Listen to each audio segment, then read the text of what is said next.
Welcome back to Paul's Railroad, everybody.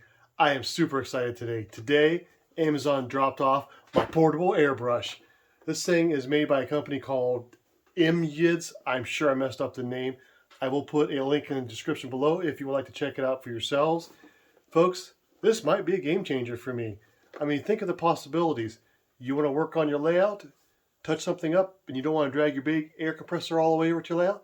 You can grab this. Heck, I just thought if I want to take a piece of rolling stock with me next time my wife and I go camping and I want to work on and weather it, I'll just take this with me. Guys, this is going to be great. But let's open up the box. Let's see what comes in it. Alright folks, before we open this box up, let's have one more look at that fantastic name. And no, I am not going to try and pronounce it yet again. Alright, let's open up this and see what comes in this little portable airbrush kit. Alright, first off we have our instruction manual. This is the battery / portable air compressor.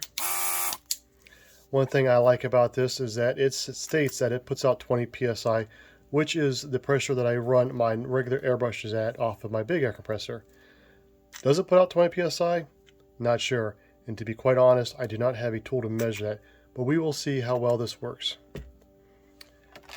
Here is the airbrush that comes with this kit. Again, not a super high-end tool. Plastic handle here, it's a metal body, but this is a kit. I will be using this airbrush. As I had mentioned in the intro, one of the ideas I have is to take this with me when I go camping and stuff like that. It would be nice to be able to take this airbrush with me instead of one of my higher-end ones, just in case something happens, right? We have what looks to be a pretty standard size paint cup, aluminum. One thing I've noticed, however, is the lid does not fit very well on it.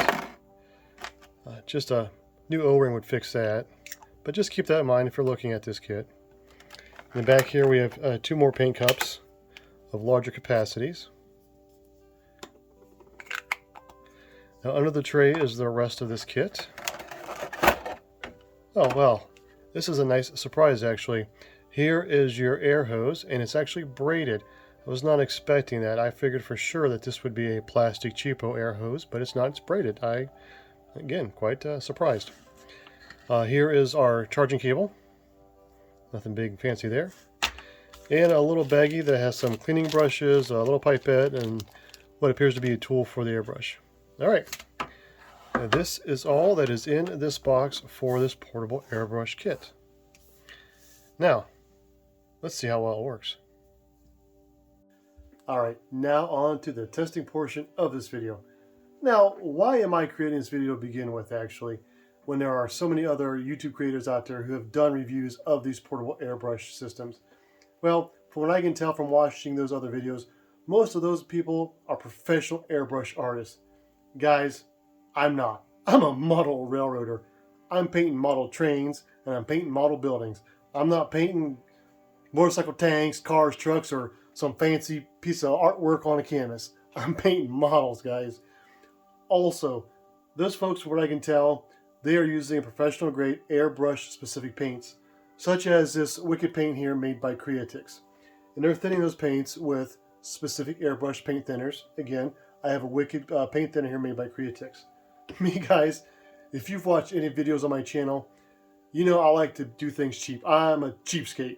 And one way I find that I can save some money is I use these apple barrel craft paints that you can pick up at your big box stores like Walmart and Michael's. Heck, I've even seen these at your dollar stores. And guys, I thin them with some good old-fashioned isopropyl alcohol. 70%, 90%, whatever you can get your hands on. I prefer 70%, but they both work just fine. Alright, so what we're going to do here, I'm going to use the professional grade paints first, then our big box store craft paint second. We're going to run some lines, do some dots on this white paper here, see which one works better. Yeah, I'm pretty sure the professional grade paint is going to run a lot better in this airbrush than the craft paints. But you know, I hope the craft paint ekes out a good win for us. That way we can start using them to paint some model trains. Let's get started. Okay, on to the mixing. I'm just going to show this portion of the mixing so that you guys know I'm actually using the paints I say that I'm using. So, starting out with the professional grade paints. And I'm using black for both paints, both the professional grade airbrush specific paints and our inexpensive craft paints.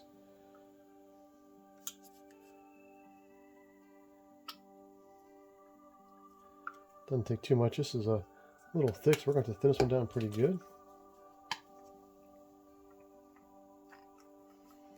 And no, I don't count. I kind of just guess.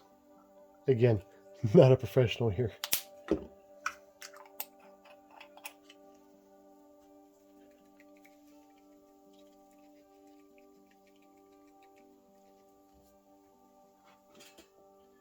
Folks, I'm always looking for the consistency of like milk, if anybody's curious.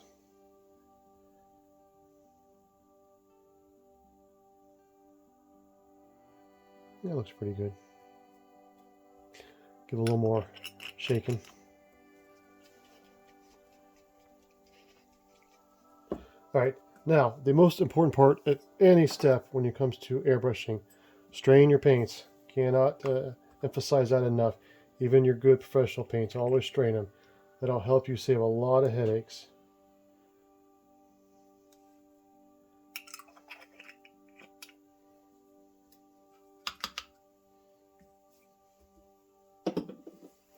Okay, I'm going to load this paint up, then I'm going to move the camera to the paper and we'll give her a test. All right, here we go. This is our professional grade airbrush paint made by Creatix. Start her up. First shot. Let's see what we do here.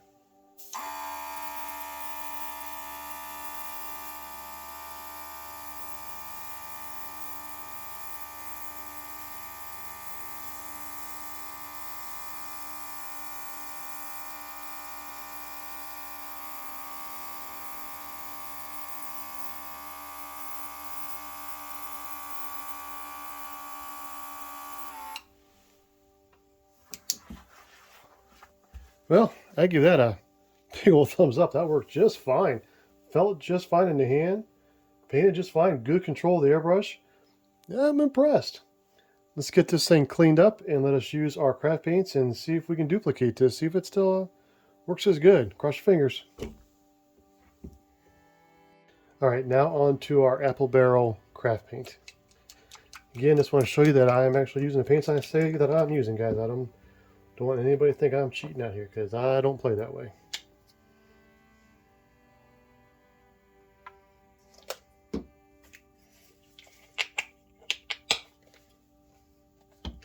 Now, you know what? I usually use a pipette for this. Yeah, I can't reach it, so let's just make a mess.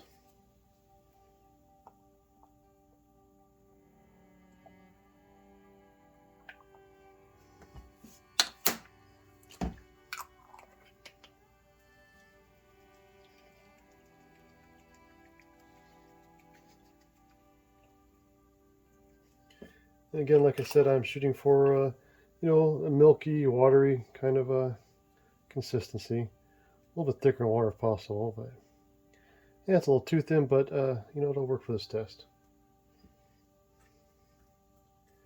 And again, strain your paints, guys.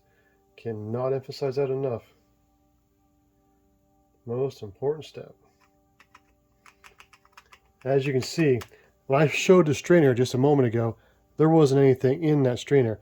That was the professional grade paint. The pigments are very, very small in it, and it all came out the bottom. All right, here's your craft paints. Big, chunky pigments. This is why you need to strain your paints, folks.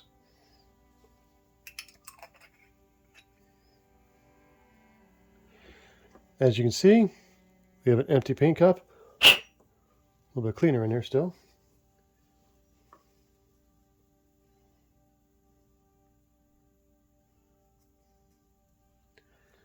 All right, she's filled up.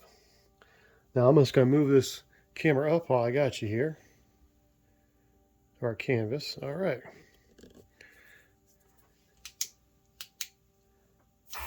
There, battery's on. Let's give her a try. Here's with our craft paints.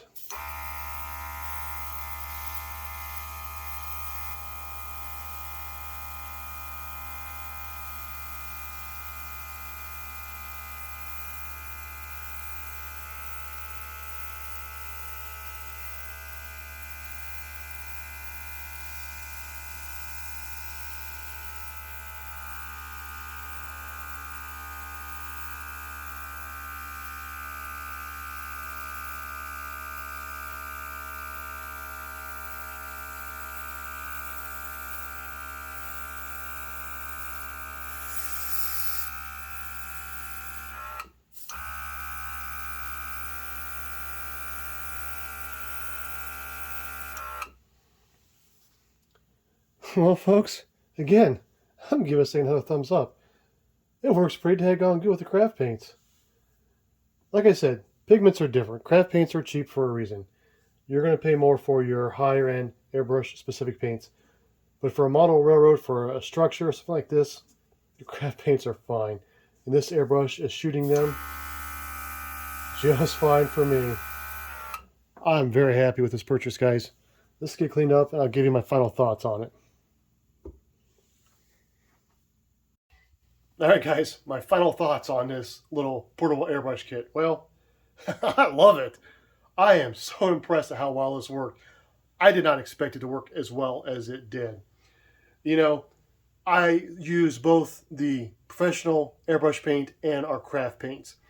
And if you noticed, I did not use any type of measuring tools. Usually I will use a pipette to measure my paints out so I have a good mixture. I just guesstimated.